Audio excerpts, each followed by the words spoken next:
Hello and welcome to the new video. ये video हमारी जो पिछली हमने दो वीडियोस में जिनमें हमने बात की कि जो हमने पीएमबीवाई में क्या नए चेंजेस आए हैं जो एमसीपी कार्ड से रिलेटेड। कल हमने पीएमबीवाई के और चेंजेस के बारे में बात की थी, जिसमें हमने बात की थी कि हमने पीएमबीवाई के जो भी फॉर्म्स हैं अब वो हमने ऐप से फिल करने हैं एंड ऐप से ही फेस ऑथेंटिकेशन होगी। जितनी भी जो भी चीज़ें हैं वो ऐप से ही अब हमने करनी है। और क्रोम पे भी बड़े सारे चेंजेस आए हैं। कुछ फीचर्स जो है वो सिर्फ क्रोम में है और कुछ फीचर्स जो हैं वो ऐप में है। इसलिए आपको दोनों ही ऐप एंड जो आपकी क्रोम वाली साइट है वो दोनों ही ऑपरेट करना आनी चाहिए। ये इंपॉर्टेंट इन्फॉर्मेशन थी जो मैंने आप लोगों को कल बताई थी। इसके अलावा मैंने इंसेंटिव के बारे में भी बात की थी कि 250 हमारा जो इंसेंटिव है पीएमबीवाई का वो होगा, जिसमें फर्स्ट चाइल्ड का 150 जो होगा वो फर्स्ट इंस्टॉलमेंट का है एंड 100 जो है वो सेकंड इंस्टॉलमेंट का है। तो ये चीज़ें हमने कल डिस्कस की थी। अब मैंने आपको बताया था कि हमने पोषण ट्रैकर के बारे में भी वहाँ थोड़ा सा जो हमारे यूटी के नोडल ऑफिसर थे वो आए हुए थे पोषण ट्रैकर के, तो उन्होंने कुछ चीज़ें हमें उसमें बताई। सबसे पहले मैं आपको 2-3 चीज़ें बता देती हूँ जो मेन इंपॉर्टेंट है। पहली बात उन्होंने कही है कि अगर कोई वर्कर बार-बार ये कह रही है कि हमारे एरिया में नेटवर्क नहीं है या मेरा पोषण ट्रैकर ओपन नहीं हो रहा है या कुछ है, जो भी उसकी कोई रीज़न है, उनका मानना है कि अगर ऑल इंडिया में जम्मू कश्मीर की या किसी और स्टेट की कोई 10 या 12 वर्कर्स बोल रही हैं कि ऐप काम नहीं कर रही, तो वो उसको प्रॉब्लम नहीं मानते। उनका मानना है प्रॉब्लम वो है जो सबको एक जैसी है। जैसे लॉगिन की समस्या थी, फिर हाइट वेट का हो नहीं हो रहा था, बैग हो जाती था बार-बार, या स्क्रीन वाइट हो जाना, ये चीज़ें। तो उन्होंने कहा कि ये जो समस्या है, अगर किसी पर्टिकुलर किसी एक डिस्ट्रिक्ट के किसी एक प्रोजेक्ट में अगर किसी को ये प्रॉब्लम है तो वो उसको बड़ी इशू नहीं मानते अंटिल जब तक ये वो प्रॉब्लम जो होगी वो सारी पूरी यूटी की ना हो। दूसरी चीज़ इसमें उन्होंने यही कही है कि पोषण ट्रैकर में आप लोगों ने क्या करना है, अपना अपना भी जो है अब आपका फेस एफआरएस से ही अटेंडेंस हमारी भी थोड़े टाइम में शुरू हो जाएगी। उसके बाद एक चीज़ इसमें और ऐड हो जाएगी, वो ये होगी कि हमने जब भी एचसीएम देना है नेक्स्ट टाइम से एचसीएम भी हमारा एफआरएस होगा। यानी कि अगर आज आपके पास बच्चे आए हैं, आपने एचसीएम दे रहे हो, तो जिस बच्चे को आप एचसीएम दे रहे हो उसका उस टाइम पे फ़ोटो कैप्चर किया जाएगा। ये वाला फीचर भी अब थोड़े ही टाइम में इसमें आने वाला है। तो स्टार्ट करती हूँ मैं without wasting any time. Main हम पॉइंट पे आते हैं, ठीक है। पोषण ट्रैकर में पहले उन्होंने बताया है कि जो हाइट एंड वेट है सबसे ज़्यादा दिक्कत आ रही है वहाँ पे।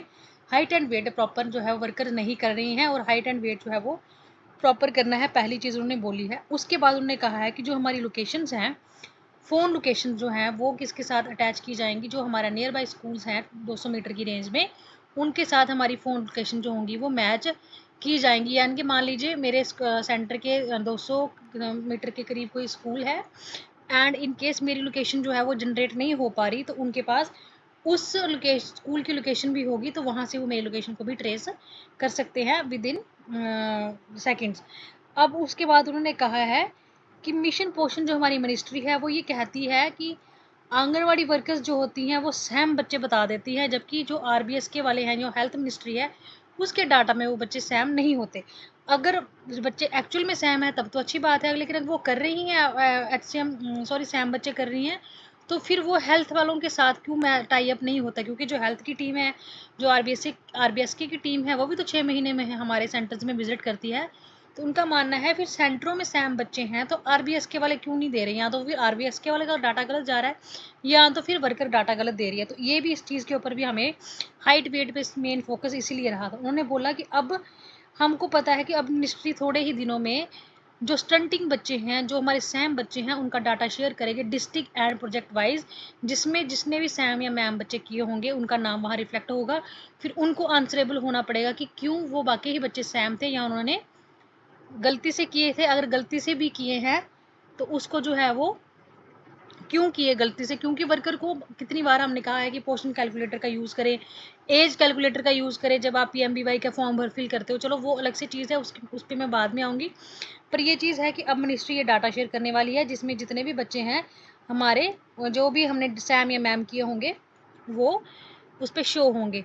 तीसरी चीज़ उन्होंने कही कि ठीक है, मान लिया किसी सेंटर में बच्चा सैम हो गया, वर्कर ने सैम कर दिया या सैम बच्चा है, तो उन्होंने रेफरल क्या किया, रेफरल में भी हमें दिया ना कि अगर आपके पास कोई सैम बच्चा है तो आपने उसको रेफरल में क्या लिखा, उसके आपने उसको रेफ़र किया कहीं पे किसी हेल्थ के उस पे किया। तो अगर बच्चे सैम हैं पर आपके रेफरल ज़ीरो क्यों है, आपने रेफ़र क्यों नहीं किया? अगर बच्चे आपके पास सैम बच्चे हैं तो आपने किसी हेल्थ एजेंसी से टाई अप क्यों नहीं किया और आपने अपने पोषण ट्रैकर पे उसको रेफ़र क्यों नहीं किया, आपने क्यों नहीं लिखा वहाँ कि कितने आपने बच्चे आपकी सैम है, उनमें से कितनों को जो है हेल्थ इमरजेंसी हेल्प जो है वो मिल गई है।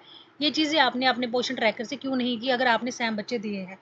इसके बाद एफआरएस जो है वो मदर फादर की फ़ोटो जो वो होगी। उसके बाद आधार जो मिसमैच है वो हमने कवर करने हैं। मिसमैच का मतलब यही है 0 to 6 मंथ वाले बच्चे हैं जिनके हमने आधार जो है वो फेस कैप्चर करने हैं उनकी मदर या फादर के साथ। अब एफआरएस तो मैंडेटरी है, आप सभी को पता है।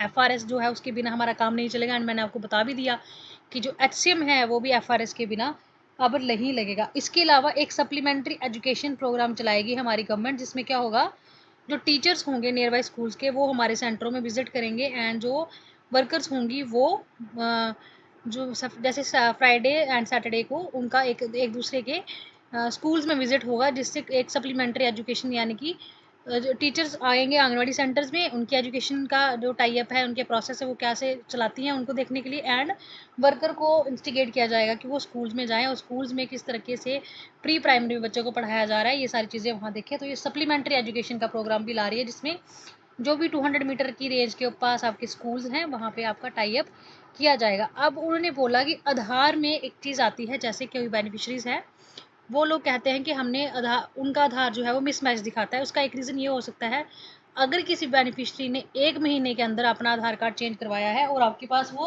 रजिस्टर हो रही है, मान लीजिए मैं अपना आधार कार्ड चेंज आज करवाने दे जाती हूँ और मैं पोषण ट्रैकर पे वर्कर को बोलती हूँ कि मेरी आधार डिटेल को एडिट करो, तब भी वो मिसमैच दिखाएगा। अगर मैंने अपडेशन करने के लिए दिया है तब भी मेरा मिसमैच दिखाएगा, एंड अपडेट कराए हुए भी अगर 1 महीना हुआ है तब भी वो मिसमैच ही करवाएगा, क्योंकि अभी आधार की डिटेल्स को सबमिशन होने में थोड़ा सा टाइम लग जाता है। अब उन्होंने कहा है आधार सीडलिंग वर्कर और हेल्पर के लिए भी ज़रूरी है। हेल्पर और वर्कर दोनों ही अपनी आधार सीडिंग करवाएंगी, अपने अपने आधार को अकाउंट से लिंक करवाएंगी, क्योंकि जो हमारे सीबी की इंसेंटिव है, जो हमारे यूनिफॉर्म के पैसे हैं वो डायरेक्ट हमारे अकाउंट्स में आएंगे, इसलिए अपनी अपनी आधार सीडिंग भी जो है वो मैंडेटरी है। इसके अलावा अपार आईडीज़ 3 to 6 ईयर बच्चों की करनी है, एंड स्कूल गोइंग बच्चों का भी हमने एफआरएस करनी है, उनकी भी अपार आईडीज़ हमने क्रिएट करनी है।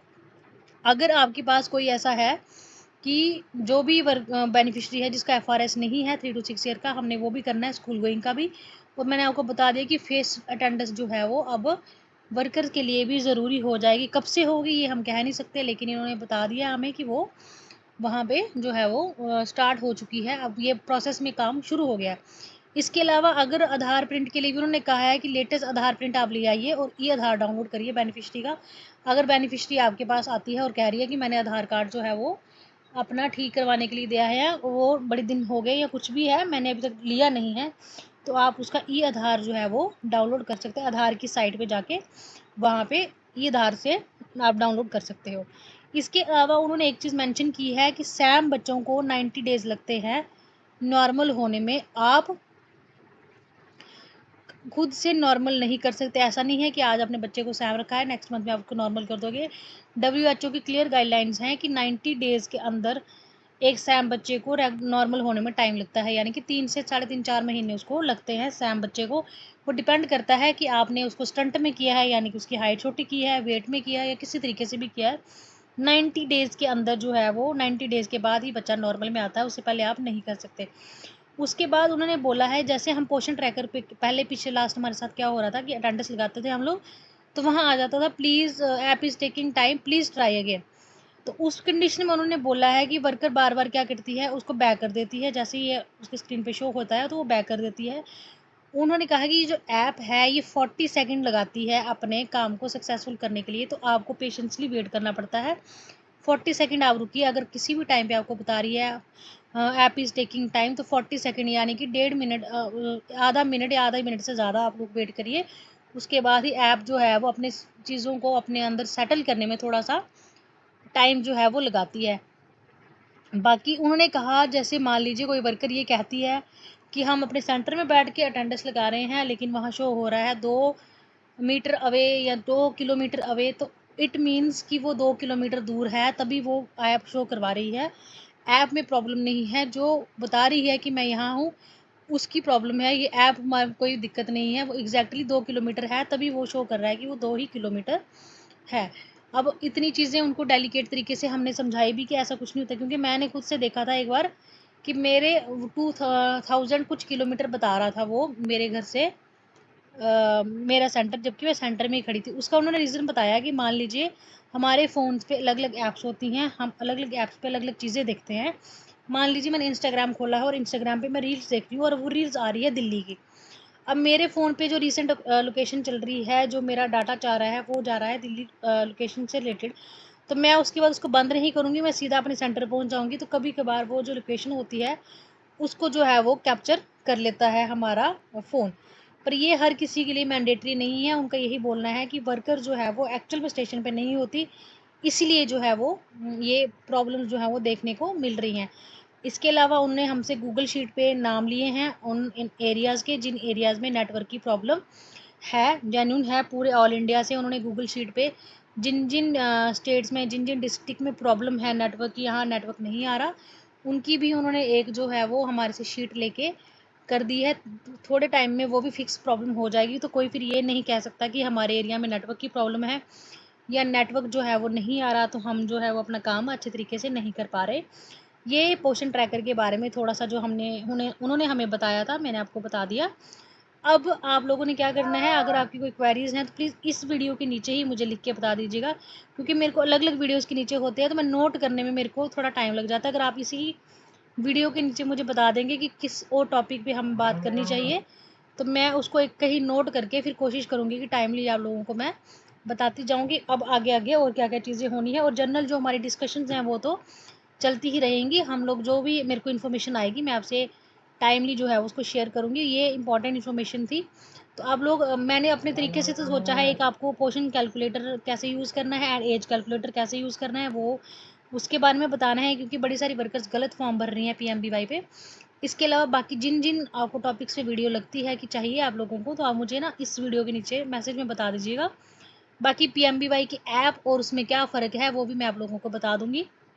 बट अभी फ़िलहाल के लिए 2 चीज़ें थी, बाकी आप लोग अपना ध्यान रखिए। बारिश काफ़ी ज़्यादा है, स्टे इनसाइड। अगर ज़रूरत नहीं है तो बाहर ना निकलें, कोशिश करिए अगर फ़ोन से ही काम हो रहे हैं तो उनसे ही अपना काम कराइए। अभी फिर भी हैवी बारिश जो है वो अभी 48 घंटे फिर से बताई है हमारी यूटी में।